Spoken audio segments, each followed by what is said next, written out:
I'm going to look at cleaning out the air filter on this Husky 390 XP.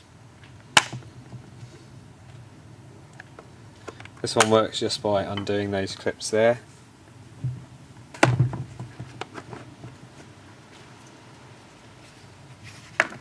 How's he looking?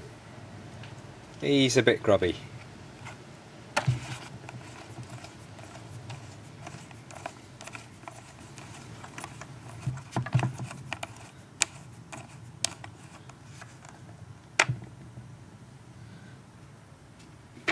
What I do like about the Husky filters is that when you actually look inside the inlet in here, it's clean.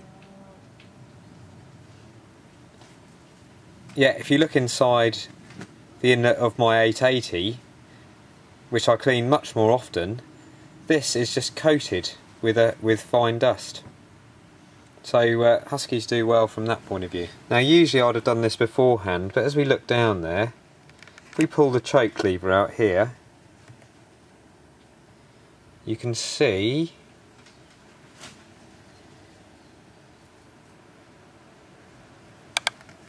that down in there, it closes up.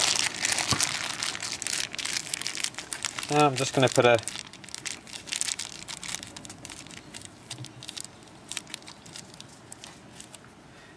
bit of plastic in there just to stop any dust getting down there while I'm cleaning around it.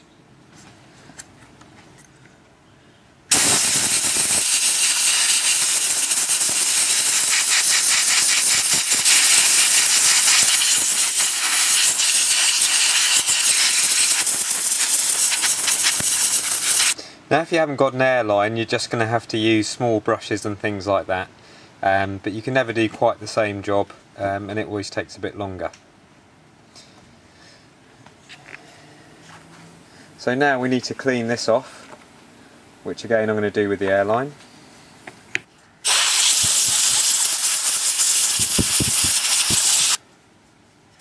Do the same with the lower half of the filter. So now we have the air filter cleaned, it can go back on. I mean, if you wanted to go get it really clean, you could even give that a wash in soapy water, let it air dry, but I need to use the saw pretty soon, so.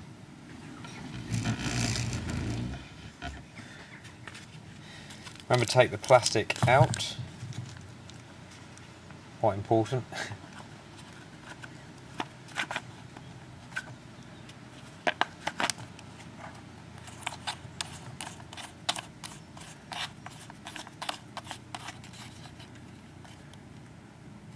Make sure that's seated on correctly.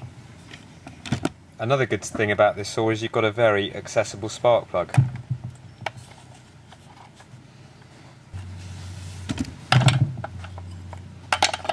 Sometimes these can be quite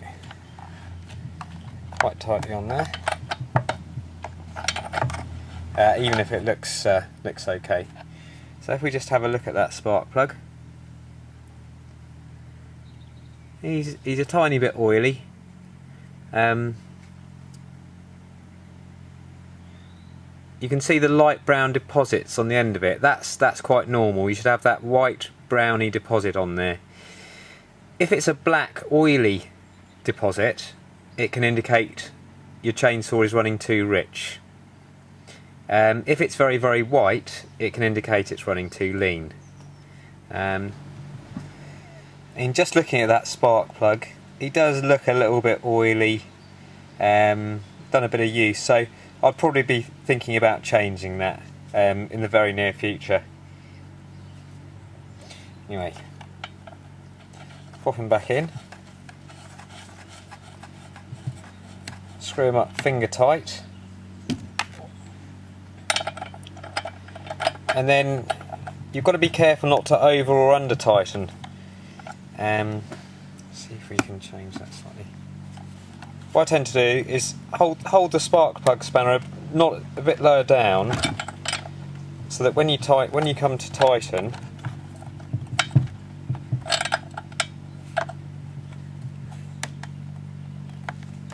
you should be on there tight, but you don't want to be right at the end of the spanner.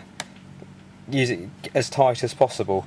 He just wants to be on there sort of nice and solidly, and that will stay on there then. So put the HT lead back on there.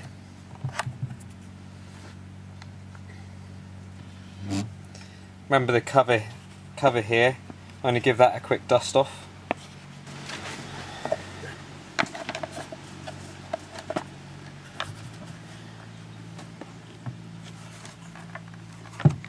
And those just snap back on again. And I do like that fitting. I mean, it's very easy to use and very easy to get to.